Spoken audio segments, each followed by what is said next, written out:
So I was never interested in the Palestinian issue, and coming from the Arabic world, that was unusual. Okay, that's why I'm unique. But recently, because of all what was going on, and because it became like, for some reason, even the world became interested in the matter, I started looking into it, and I noticed things that I wouldn't be able to notice before, especially as now there is internet, there is YouTube, and I'm able also to watch Israeli channels and watch rabbis and watch whatever connected to Judaism. So I started noticing that on the Israeli channels, there isn't this idea of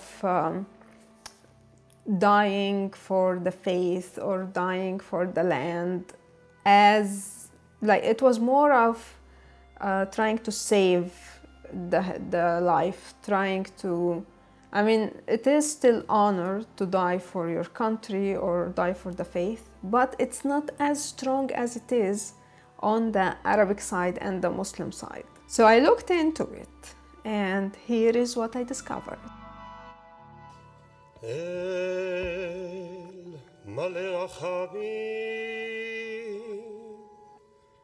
It has been one of the deadliest years in Israel's history. Families gather in silence along rows of fresh graves. A 2-minute memorial siren tears through Mount Herzl Military Cemetery. 18 Palestinians die every week in clashes with the Israelis.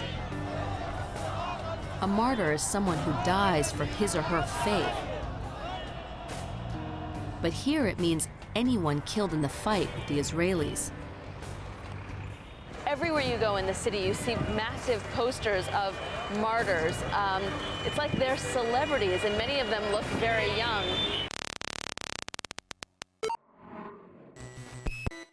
I'm Theresa Khalil, a writer, a documentary filmmaker from Egypt, spent most of my life in the Arabic world, and now I live in Europe. And I'm on a journey to understand life, so I meet people who change their beliefs. You can follow my project, The Scrapbook of Life, which started with a documentary film where I met Wang Songyang, who changed his belief to Buddhism. And so I'm interested in religions and beliefs and how they explain this experience of existence. In Islam, there is this idea of course, the afterlife, which you also can find in Judaism.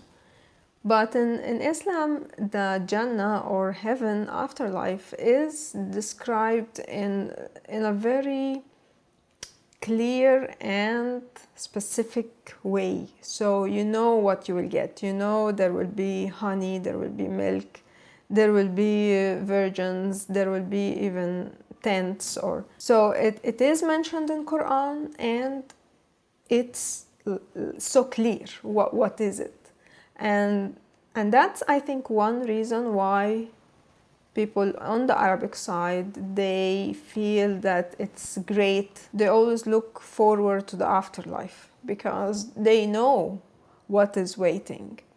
But in Judaism, when you look in Torah, for example, you will see, first of all, there is no mention, what I got to know, there is no mention of heaven and what you will get after life. In modern progressive Judaism, there arose a deep skepticism about the afterlife. So we find very prevalent the idea that Judaism focuses on this world, on this life, and on the duty we have to mend this world, to make it a better place. I was listening to a rabbi, and I will leave a link to his video because that was the best one I watched, because he talked about the different views of heaven in Judaism from different Judaism perspectives. So, for example, Hasidic Jews, they believe in reincarnation, and that if your spirit still have a duty on earth, then you will come to life again. There are modern Jewish people who believe that there is no afterlife, there is no heaven at all, or that heaven, the idea is the cleansing of the soul or the spirit in the afterlife. So it's not like a place that you will go to. And it's mentioned in Torah, the importance of life. So it says, choose life so that you and your descendants may live. Deuteronomy 30:19. This doesn't mean that there is no martyrs in Judaism. There is. During persecution, you should not renounce your faith.